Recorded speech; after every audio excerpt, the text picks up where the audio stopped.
Hi, everyone. It's 1:45, so let's go ahead and get started. This is the Mentor Playbook session. If you take a look at the left-hand side of the slides there, you'll see my Twitter handle. So feel free to message me on Twitter. Do a Q&A session at the end of this, but if you think of anything later or there's anything that we don't get to, by all means, reach out to me on Twitter. There's also some licensing information next to that. So everything that for this talk and the slides that you're going to see today is licensed under a Creative Commons Attribution Share Alike 4.0 license. Also, that QR code there is going to take you to my website. If you do need a link to the slides, it's there. I've also put my site URL on a tweet that I just sent out a little while ago. So is that flipped for you guys, or are you guys seeing it okay?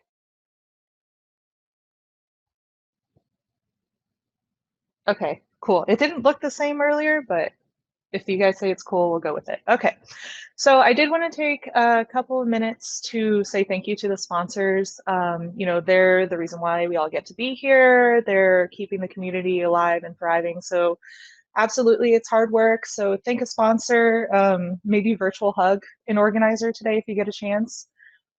So yeah, thank you to the sponsors.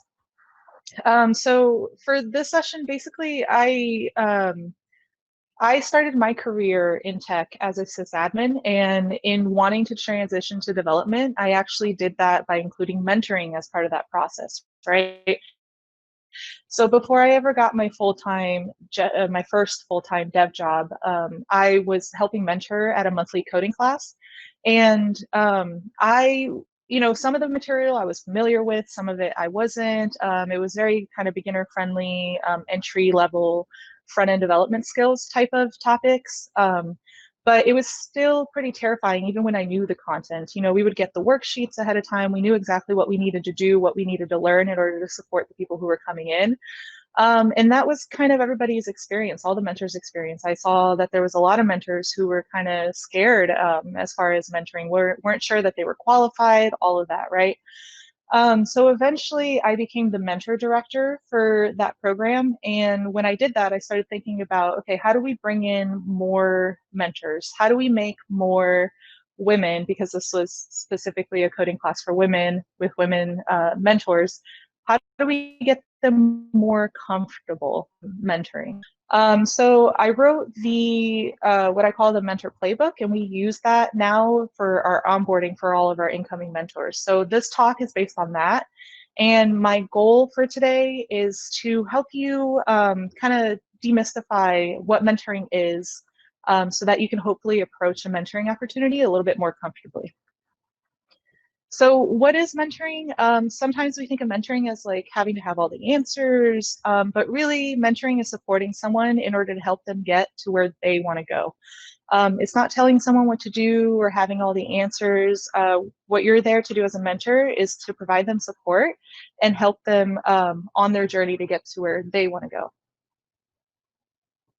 Let's talk a little bit about when mentoring happens. Mentoring can definitely happen in sort of like that one-on-one relationship that we think of more traditionally, like a mentor-mentee relationship.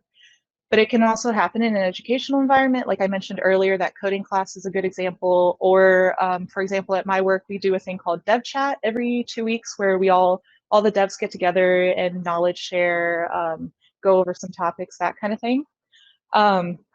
So yeah, it could definitely happen in educational environments as well, and it can happen in day-to-day interactions too. So don't miss out on kind of looking for mentoring moments or teachable moments within your day-to-day interactions. So maybe this is turning to the person who sits next to you and your knowledge sharing in that capacity. Or maybe it's code reviews. Code reviews is a great place to look for mentoring moments, teachable moments. What are you going to need in order to be able to mentor? You're definitely going to need time, right? You're going to need to have time available to dedicate to someone that you're mentoring.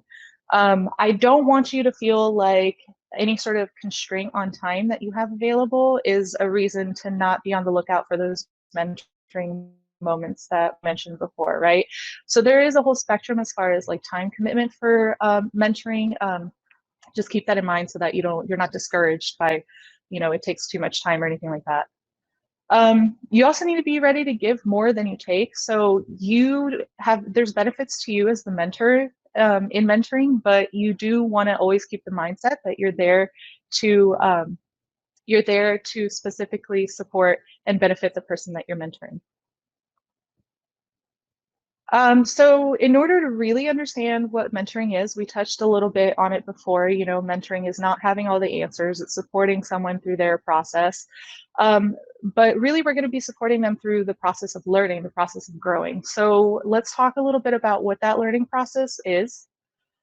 You can describe the process of learning in these 4 stages of competence. So pretty much everything that you've ever learned, everything that you're ever going to learn goes through these 4 stages here. You start out at the level of unconscious incompetence. So basically, you don't know what you don't know. And then once you find out about something, that's actually the first step to being able to learn more about it, right? You need to know that something exists in order to actually start learning it. So you find out that something exists, and you can move on to the level of unconscious incompetence. Or I'm sorry, conscious incompetence. And then at that point, it's really easy to get overwhelmed because all of a sudden there's this whole wide world open to you, right? That you had no idea about before. So that can be a really overwhelming step. You're going to need a lot of resources. You're going to need some discipline in order to spend some time with something in order to learn it better. And then you can move on to the idea of conscious competence. So basically that means that you have like a good knowledge set, a good grasp of that knowledge set when it comes to the thing you're learning. But to be able to execute on it, it takes a lot of energy. It takes a lot of effort in order to be able to do that. This is a great time for a mentor to come in and help you. It's going to take a lot of time. It's going to take a lot of motivation, and you're going to need a lot of practice and support. Maybe some meditation too. I don't know. So from there, you can move on to the idea of unconscious competence. Once you've spent enough time with something, put in enough effort to kind of learn it, you can move on to the idea of what we might think of as being an expert or mastery of a skill, right? So that would be the unconscious competence part.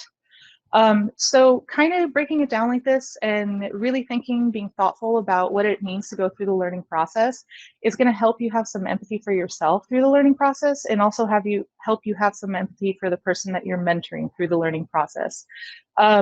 We've all been through this. Like I said, there's no avoiding this, and it'll continue forever, right? So we all know how frustrating it can be. We all know how easy it can be to give up. We all know how many things we've tried to learn that we've given up on, right? Sometimes it feels like it's more things than you've actually even learned, right? So it can be really frustrating, and this is where a mentor is there to help you. They're there to help you persevere, because the only difference is from you being at the bottom of this pyramid to you being at the top of this pyramid is going to be perseverance. Keep in mind too, some of us might have more obstacles that we're dealing with. You can sort of think of perseverance as like willpower. It's a limited bucket, right? So yeah, some of us have more obstacles we're dealing with. Some of us have more things going on in our lives that are pulling away our energy, that are distractions, right? So a mentor is there to help you stay on that path to getting to the level of unconscious competence. I do like to add the stage, sort of a 5th stage of reflective competence to that pyramid. Basically, reflective competence is going to be like once you've reached the level of mastery in something, if you're not actively using it, it's actually really hard, really easy to slip back down that pyramid, right? It's not necessarily a linear trajectory. You might kind of go back and forth as you revisit some things, pick up some things, put them down, that kind of thing. So reflective competence is a great stage for you as a mentor to help somebody in that specific skill, because it's going to give you an opportunity to continue working on that skill so that you don't lose it. And I do want to point out something about jargon here. So once you've reached the level of mastery, once you reach the level of unconscious competence in something, it becomes kind of intuitive. It becomes second nature. And so do things like vocabulary, terminology, jargon, right? So keep in mind that jargon is not actually communication that's made to help somebody understand something better. It's a shortcut to communication. It's only going to be helpful when there's already like a prior shared understanding established, right? So if I was to start having a conversation with you about an Ashtanga class I take, that word might not mean anything to you. Maybe it does, but I need to know if that means anything to you in order to have a conversation with you about that, right? So maybe I need to explain what Ashtanga is, or maybe I need to just use the word yoga because that might make more sense to you. So absolutely be thinking about what terminology you're using and make sure that you're not kind of speaking over somebody's head just because they're not familiar with the jargon or terminology. So kind of like the number one question that I get about mentoring is, am I ready? And I've kind of learned that that means, am I enough of an expert? Right? So we talked about how you don't need to be an expert to help somebody in something. If you've been through that learning process in probably like a handful of things in your area, in your career, you're well equipped to help somebody deal with those same frustrations. You're well equipped to help somebody, you know, use the proper resources in order to keep motivated and move on to getting to a level of mastery. So one of my favorite things that I've ever heard about mentoring is that no matter where you are, somebody is trying to get there, right? Even if you just started your career, there has been a certain amount of time and effort that you put into it in order to get to where you are. So somebody out there is looking to make that their next step. They're looking to make the next year or two, the next, steps in their career path, uh, be that same type of energy and time that you've put in to get to where you are. So absolutely, there's somebody out there who can benefit from your experiences, who can benefit from the, paths that you traveled as far as you helping them get to the same place. So who should we mentor? We want to make sure that, we're, of course, somebody who asks for help, somebody who's actively looking for a mentor is a good candidate to mentor, but also be on the lookout for people with potential. Maybe this is somebody who is kind of a natural born leader, and grabs your attention that way, but maybe it is somebody who's kind of quiet, but you notice that they have like some really good intuition about a few things, right? So finding somebody who has potential that you can help them kind of develop that potential, you can have a huge impact as a mentor. You also want to be on the lookout for people dealing with change. So if somebody, is getting a promotion, it might be positive change. It might be a really good thing, but it's still going to be stressful for them. There's going to be a lot of learning that they have to do, right? So how great would it be if when you were going through change, somebody came up to you and offered you their support, right when you needed it? Make sure you're looking for people both inside and outside of your network to mentor. So find someone outside of your network, find someone who's not like kind of your usual suspects. Maybe you're lucky enough to be able to mentor somebody who has a different background than you. If that's the case, you can help bring in their very perspective, and you can actually benefit by identifying and working to overcome your own internal biases. All right, so we touched on what is mentoring, when it happens, but how should we mentor? As far as what's essential, we want to make sure that we're building trust. Confidentiality is very important because if somebody, they need to be able to come to you and it's a safe space for them to complain about their employer, complain about a fellow colleague, that kind of thing, without you violating that trust. You also want to be looking to make sure that you're being reliable, right? You're following through on what you say you're going to do and when. That's going to help build trust as well. And make sure that you're sharing of yourself too. We kind of naturally don't trust somebody who we feel has something to hide. So absolutely, share of yourself, be open. That also helps build trust. Building trust, working to building trust is going to help you build credibility so that you can effectively mentor. You always want to make sure that you're assuming infinite intelligence, zero knowledge. So when in doubt, you're going to blame the docs, you're going to blame the environment, you're going to blame anything but the learner. You're going to want to adjust your guidance to meet the pace of wherever the person you're mentoring is at. But your mindset should really be that given enough time, given enough support, given enough resources, the person that you're mentoring is going to be able to succeed. Also treat them as a colleague first and as if you're their mentor second. So a know-it-all approach is going to be less effective, can be really intimidating as far as being a mentor. So put the relationship first, take care of that so that you can better mentor. So what happens when you don't know something? I think this is kind of the big fear, right? When we're mentoring, we want to have all the answers so we don't have to deal with saying, I don't know. Well, I don't know, can be a good thing. And it's an opportunity for you to hit pause when you don't have the right information, you're not in the right emotional state, or you don't have the right experience, right? It's an opportunity for you to hit pause, walk away, use your resources, and then you can come back with a clear and valuable answer. It's also a good opportunity for you to maybe involve them in that use of resources, right? In that problem solving step.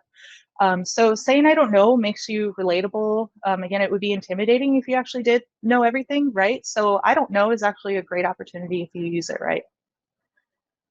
On a practical level, more logistical, you can help somebody that you're mentoring prioritize. So ask them what their priorities are and help them set those priorities if they don't know, if they haven't thought about it. Also, setting expectations is really important. Yes, make it clear that they're expected to follow through and be reliable, but also setting expectations as far as, when are you available? What's the best way to reach you? Can you be reached on weekends? Would you prefer Slack, email, text? Do you want to make your calendar available to them so that they can create events on your calendar? Like maybe not, right? Do you want to ad hoc meetings, or do you want to set up like a regularly scheduled touch point? Yeah. So make sure that you're thinking about what's going to work best for you, what's going to fit into your life best, so that you can be clear about what's the best way to reach you, what's the best way to get help from you, and then you can make sure that everybody involved is going to be using the relationship effectively, right? And you can also introduce them to people in your network. This is really huge. This can have a huge impact on somebody that you're mentoring. Basically, anybody that you introduce them to can become, can widen their support network, can become a part of their support network, or potentially even become a mentor in the future, or a mentor on another area or supplementary to what you're helping them with, right? So network introductions can be huge. I do want to say too, as far as setting expectations, right?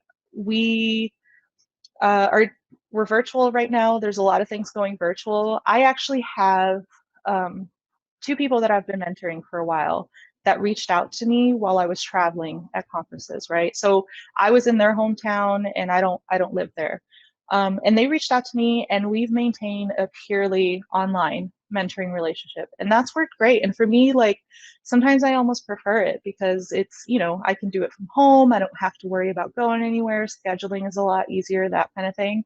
So absolutely, online mentoring is a perfectly acceptable, sometimes maybe even a better medium to use.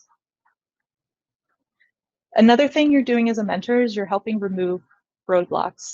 One roadblock might be fear. It's scary learning something new. For some of us, it's even scary asking for help. So make sure that you're creating a safe environment for whoever you're mentoring. You're going to want to create a judgment-free zone so that they can kind of explore, they can try things out, and they can make mistakes without, with minimal risk, minimal fear. Also, make sure you're establishing learning as a value. Maintain a growth mindset. So it's not about, doing everything right. It's about learning and growing from there. So work on demystifying that learning process that we talked about before, and that'll help them become more comfortable, more confident in the learning process.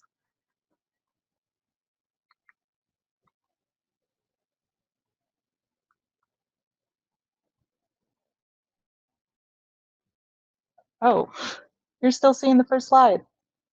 Oh no. Hold on just a second. Oh, that's bizarre. Okay, give me a minute.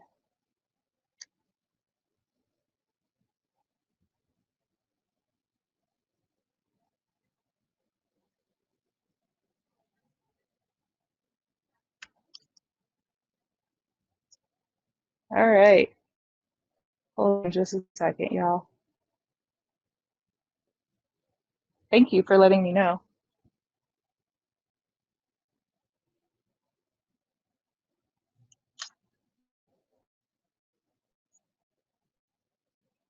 I swear the tech check went fine. A sign for me basically accidentally locking myself in a closet right before the talk.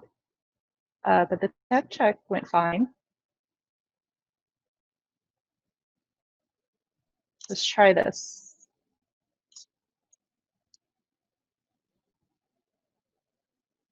Oh, nope. Okay. I think I know what we can do.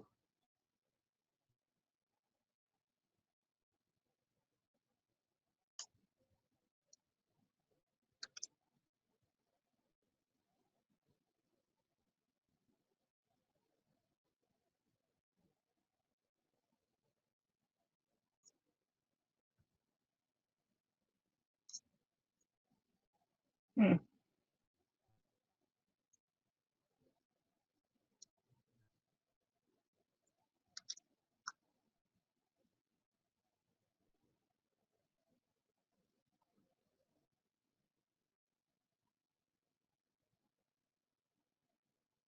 All right. I don't think I'm going to try to full screen it. So sorry about the tabs and everything, because that seemed to kind of break it last time. So let's give it a shot and see. Looks like it's updating for you. And yeah, totally. It never goes the way that you tested it out going, right? Okay. You guys missed all my like fun mentoring movies backgrounds. Okay. Anyways, let's get to back to where we were. So we went through the stages of competence. Here's that pyramid here, just so you can have like a quick visual on it.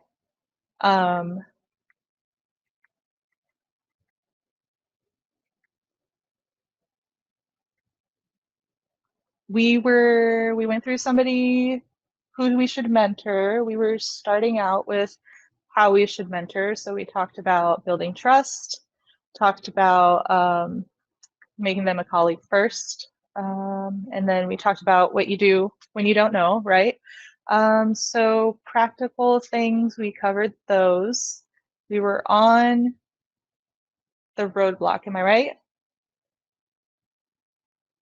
Yeah, okay, we'll pick up from here. So, cool. So yeah, like I said, you want to make sure that you're creating a safe environment for them. You want to make sure you're establishing learning as a value. Demystify that learning process that we talked about before. Help them be comfortable learning, right? That's not always a super comfortable thing. Fostering collaboration is important because it's going to help them feel like they're a part of the problem solving team, and it's going to help them feel like their input is valuable, their input is important, right? So make sure that you're including them as, you know, sort of the problem solving team. Also taking an interest in them, so learning their hobbies, their interests, sharing your own hobbies and interests is going to make it easier for somebody to feel comfortable collaborating, feel comfortable giving their input.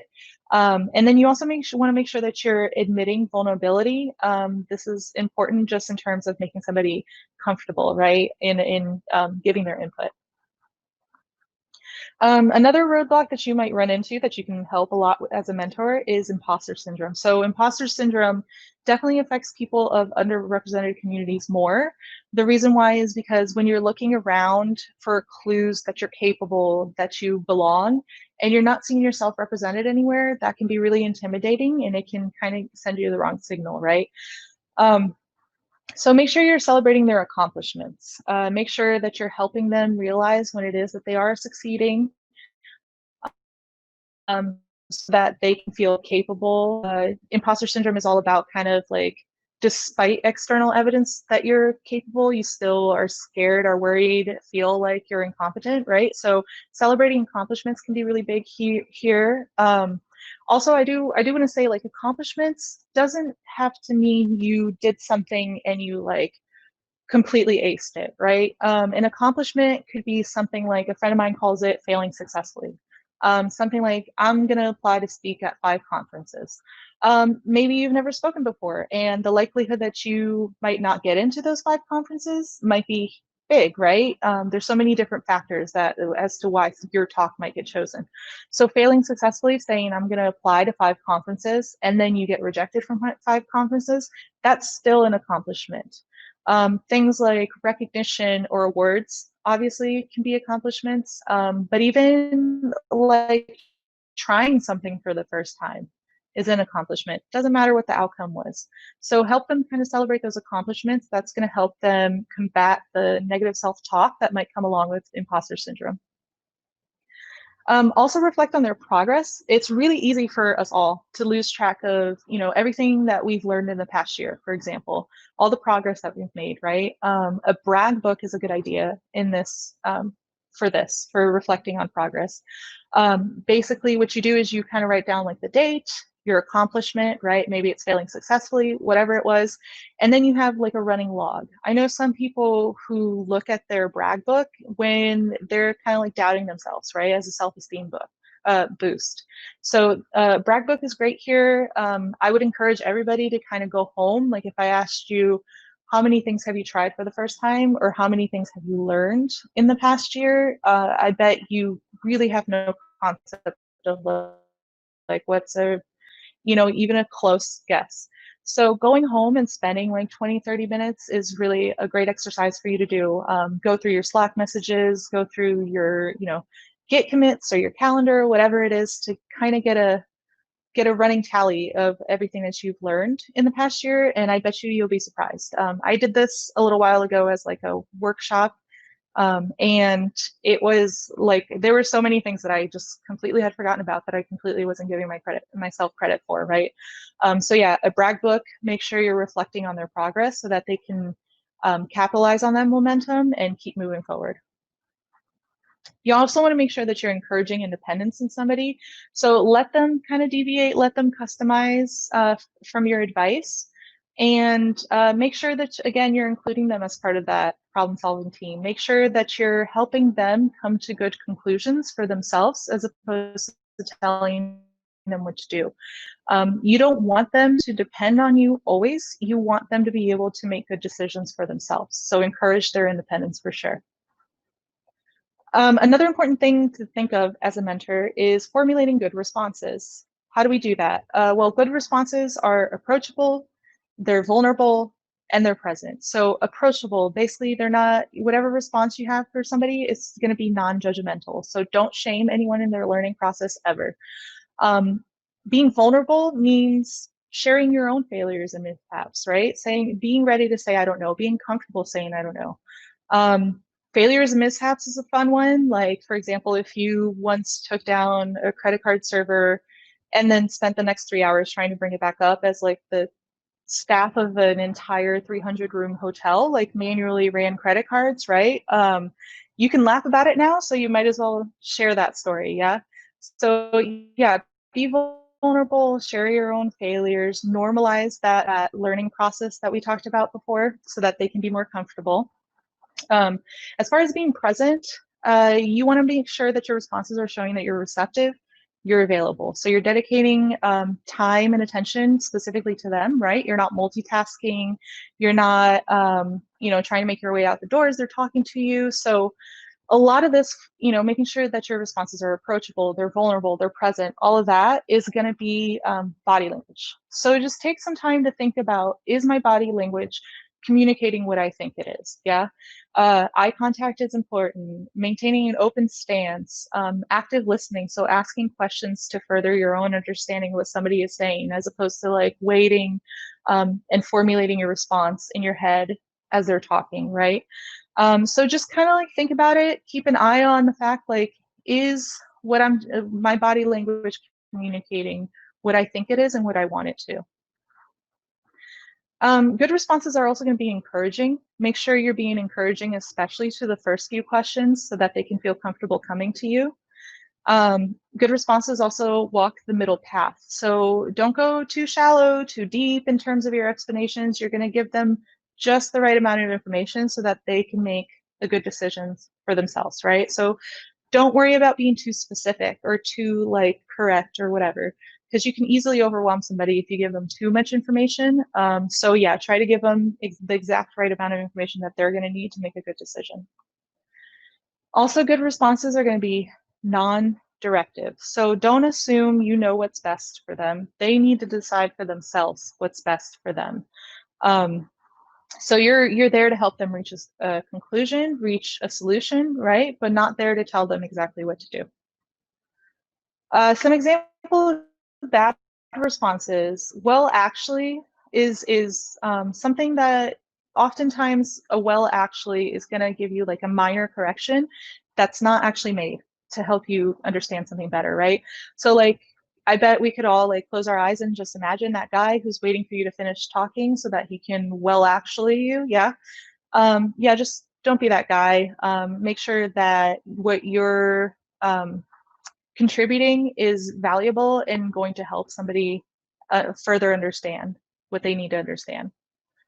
Something like it's easy can be super counterintuitive because we think we're being helpful when we say like, you know, it's so easy, even my grandma could do it or anybody could do it, whatever it is. This can be difficult because it can imply two things. One, if they have a hard time with it, it can imply that, you know, they're a complete failure because it was just so easy that anybody could do it except them. Two, you also might be implying that it's so easy that they don't even need to come to you for help, right? So that's not making you very approachable. So be careful with a comment like, you know, this is so easy.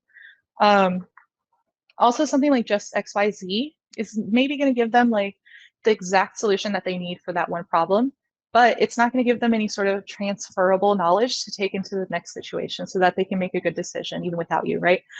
So all three of these things can sometimes be counterintuitive. It's easy to slip up. If you do, you know, correct it if you can, move on, try to do better next time. But these are things that you should actively be working on. Formulating good responses. So what have you considered already? This is an example of non-directive instruction. You're not telling them like, oh, well, this thing that you talked about before is the right answer. You're asking them, okay, so let's think through the process of what are the options? What haven't you considered? That kind of thing. Also, what went as planned? So this makes them think through, okay, what were my assumptions? Were they true? Were they not? What worked? What didn't? What needs to be reiterated? What needs to be completely thrown out so that we can try something else, right? Again, also non-directive. And when you're doing this, what you're really doing is you're kickstarting ideas. You're kickstarting discussion, right? So this is allowing you to make sure that you're validating their input as intelligent and as valuable. What do you feel you need supported? What do you need to feel supported? It can also be an important thing because sometimes we already have sort of made up our mind. We're just scared that maybe we're wrong, or we're scared that maybe we're going to execute incorrectly, right? So something like what do you need to feel supported is going to give you a way to make them feel like they're going to be supported regardless of the outcome of the situation. So when X do Y because Z. This is the antidote to that just XYZ. Basically, you're specifically saying, you know, when this very specific thing happens, my suggestion is to do whatever, and here are the reasons why. So here you're giving them like a thought process so that they can sort of like follow the same thought process next time that they run into a similar situation, or maybe not even a similar situation, but another situation where they need to think through that process. When X do Y because Z is great for code reviews. I actually have a link to a talk, how to have code reviews your developers actually want at the end of this. That's great. That kind of goes over this. So again, code reviews are a great spot for mentoring moments, teachable moments, and this is a great way to do that. What can we do to mentor even better? We can work on our self-care. So here you can lead by example to create a healthy relationship, to create a healthy community around you. Self-care might not be like, you know, bath bombs and self-pampering. Maybe that's a part of it, but also self-care is knowing when you need to take a break. Knowing that you can't, you know, pour from an empty cup. So you're going to need to take time to recharge. Know your limits so you can set and maintain your boundaries, and then you can best mentor. Also, working on your emotional intelligence is very important. So emotional intelligence is kind of a very complicated thing, right? We could probably do an entire weekend workshop on emotional intelligence. But just as sort of a breakdown, emotional intelligence is made up of your empathy, your personal competence, so your self-awareness and your ability to self-manage, which that self-care piece is going to be huge in terms of self-management.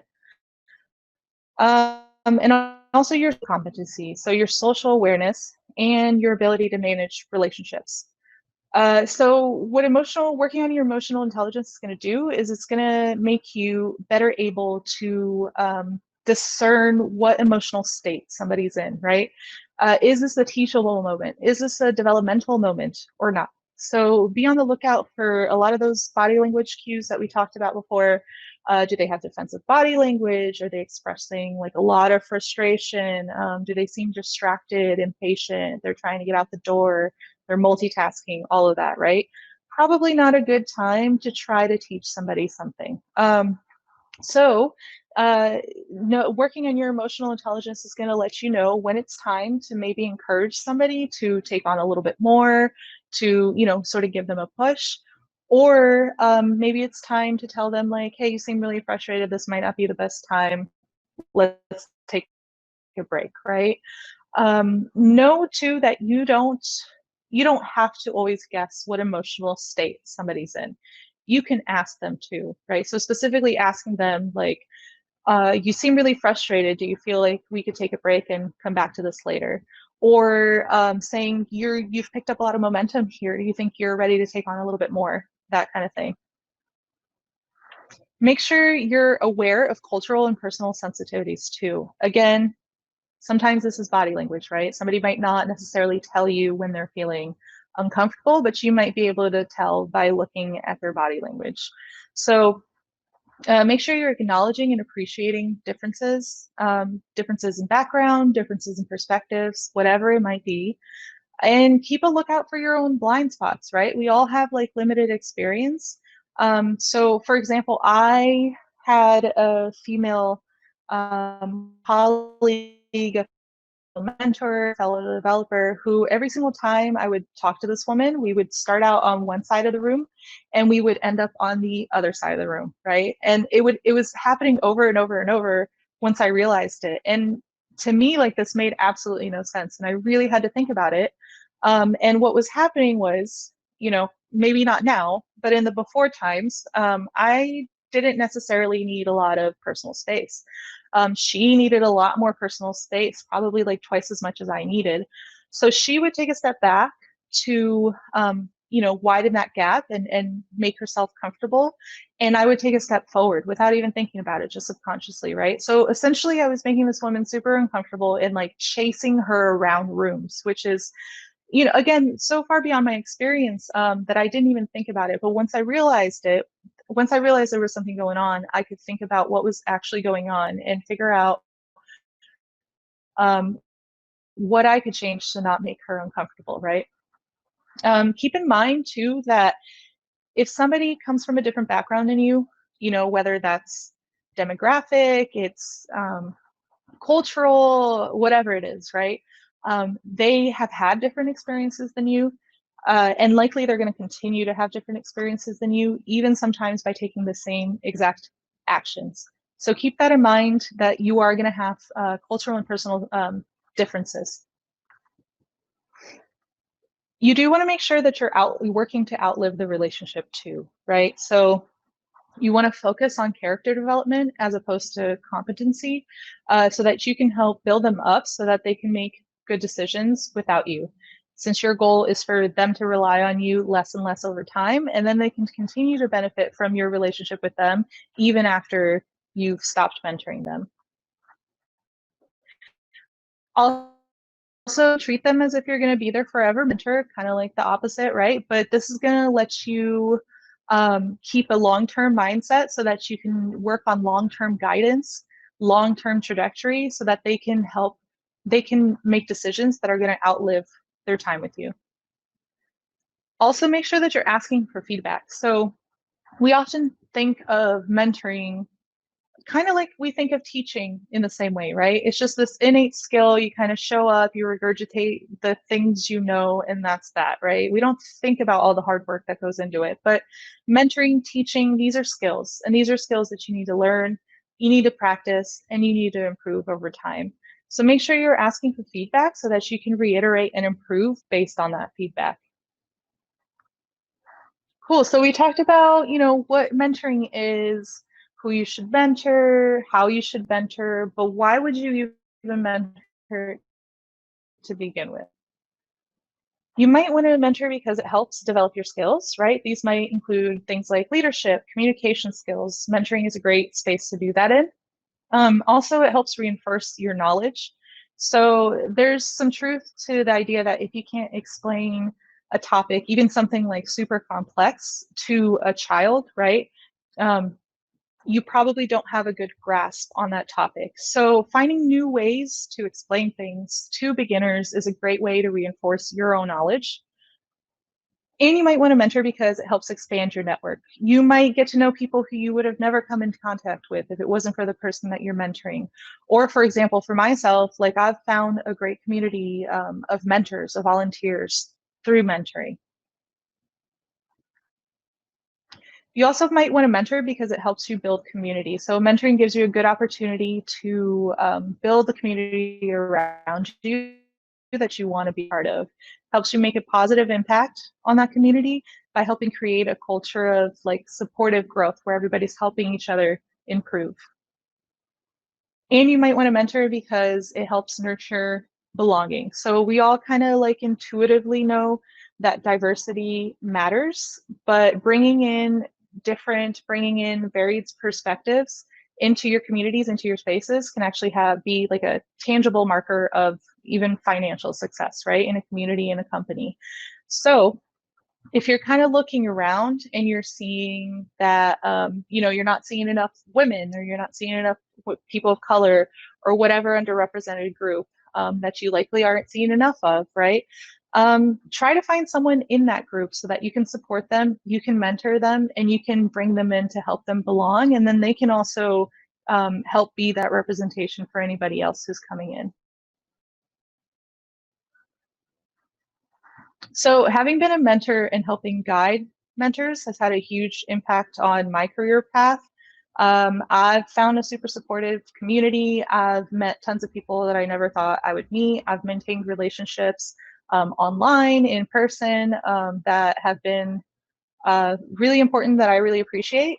So it's helped me grow in my career and in my personal life as well.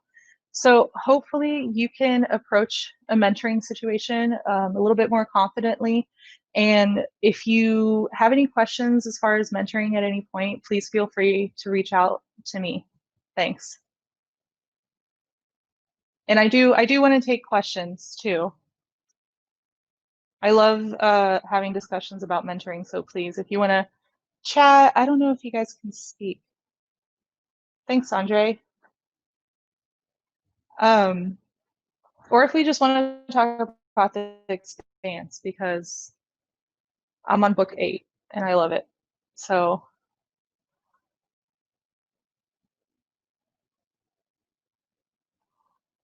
which mentor has impacted me the most? Oh, that's a hard one. It's a good question though. Um, so I do have a mentor who has impacted me a lot in terms of like very practical advice that has been really useful.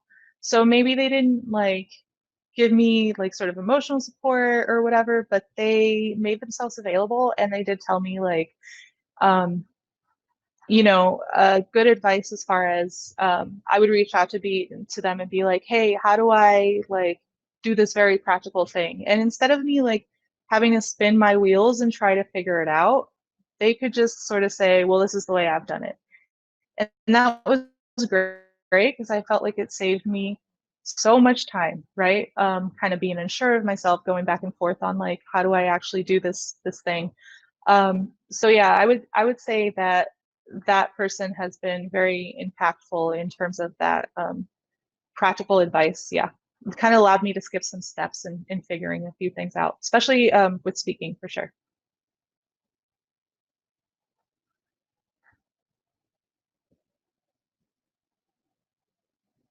We have any other questions? Thanks for that, Zara. Thanks for asking.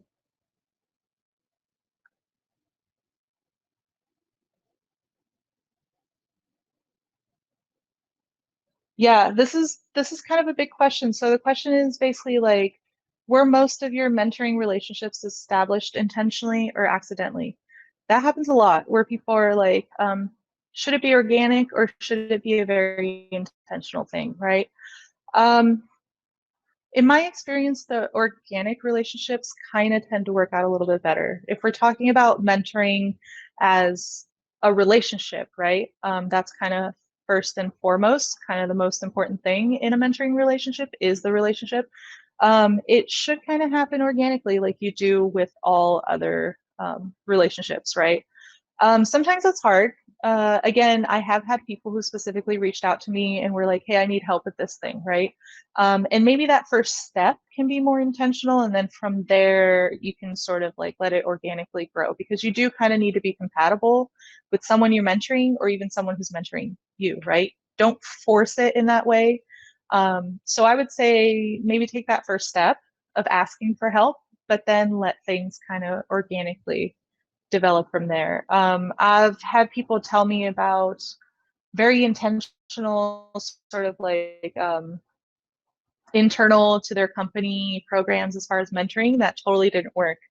Um, Part of that is because you do need to be really careful about setting up in those types of environments. You need to be careful about setting up very intentional feedback, um, you know, methods of feedback that actually get implemented, considered, all that. But those in those very intentional uh, kind of setups, you do have to be also very intentional about a lot of other things. So if it's like a one-on-one thing, definitely let the relationship kind of flow organically. Yeah, and somebody else mentioned intentionally through formal programs at work, etc. Yeah, um, yeah. So let's talk about that then. As far as formal programs at work, you have to be very careful in terms of power dynamics too. I had someone who was describing to me like a company mentorship and they didn't understand why it wasn't working. And it was because those feedback systems weren't set up. And it's also because there was like a power dynamic issue. So you do have to be careful with that kind of thing, and you have to make sure that you make it an even playing field so that nobody's like giving their mentors awesome reviews because their mentors are also like giving them reviews, which is going to affect their salary or whatever. So be careful with those kinds of things.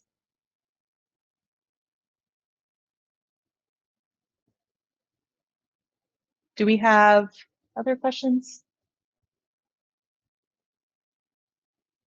Yeah, for sure. Good things to know and keep in mind when onboarding new people. Totally, yeah.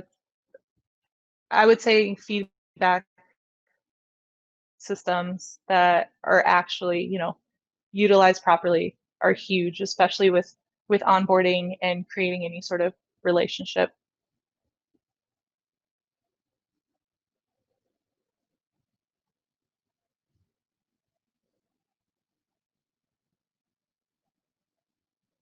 Do we have other questions?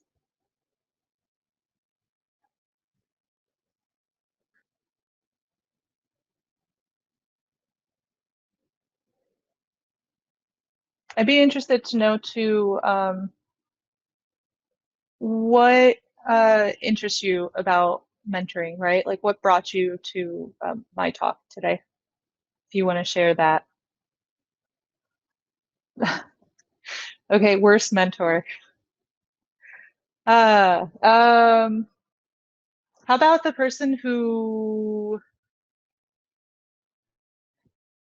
is trying to mentor you where you don't need it, right? The person who's making a lot of assumptions about the fact that they have like a lot of wisdom to impart, and you could really use that wisdom.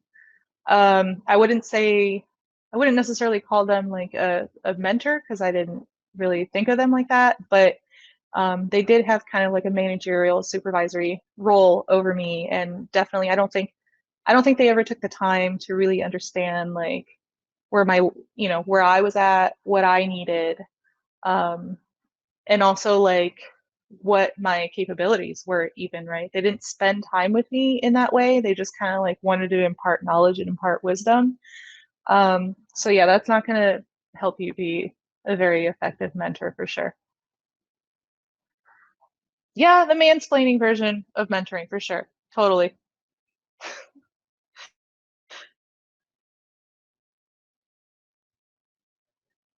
Cool. So you want to be a better mentor, Andre? That's awesome. I love that it sounds like you're already involved in mentoring, so that's cool.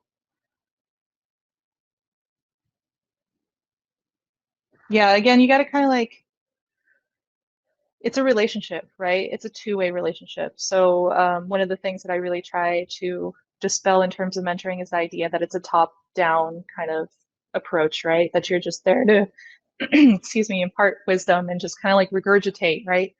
Um, both people have to be involved in the relationship for sure.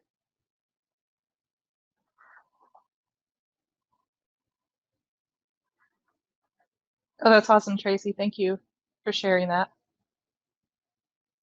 Yeah, I think a lot of everything that we talked about as far as mentoring today and everything that I've learned as far as mentoring is also super useful for anybody who's in a managerial position, just because part of your job is that kind of mentorship, right? Or it should be if you're trying to effectively mentor somebody. So absolutely, those things are pretty interchangeable.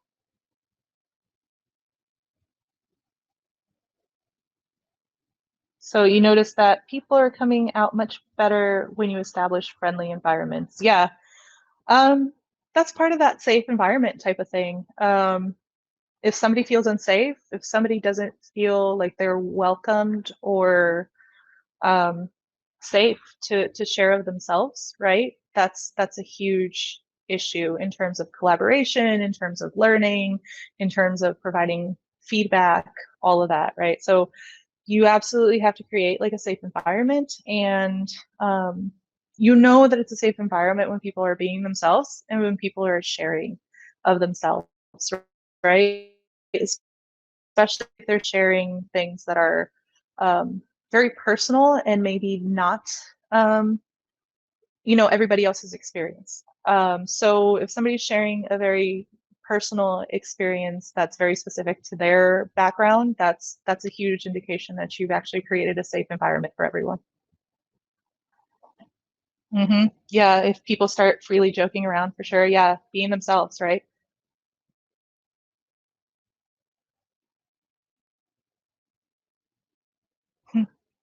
Yeah, I love that, Brandon. So sometimes you're mentoring people and you don't even realize you're doing it, right? Yeah. Um, that's great. So hold on.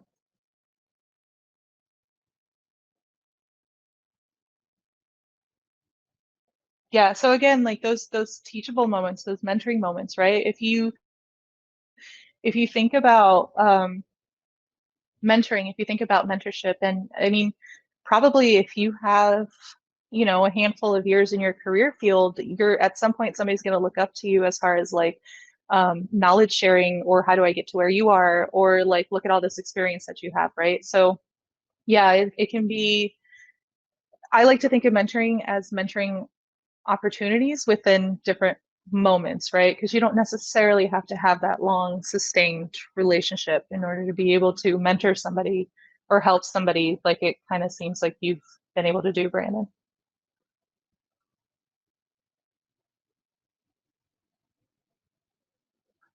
We still got a few minutes left. If anybody has any other questions, I love the discussion. Super appreciate it.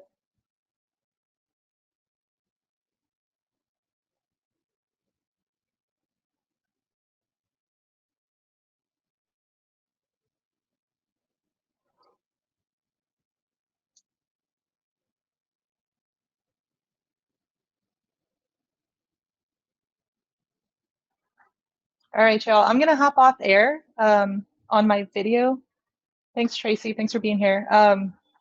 Gonna hop off video, but I'll stay in the chat. So if any other questions come up, I'll totally be available. And then again, if you have any questions as far as mentoring, I really like talking about this stuff. So if you want to reach out to me on Twitter or in Slack and we can have a conversation about it, absolutely. I love to hear people's experiences too. as far as mentoring or having been mentoring or having been mentored. So absolutely reach out to me. Thanks, y'all. Enjoy the rest of the conference.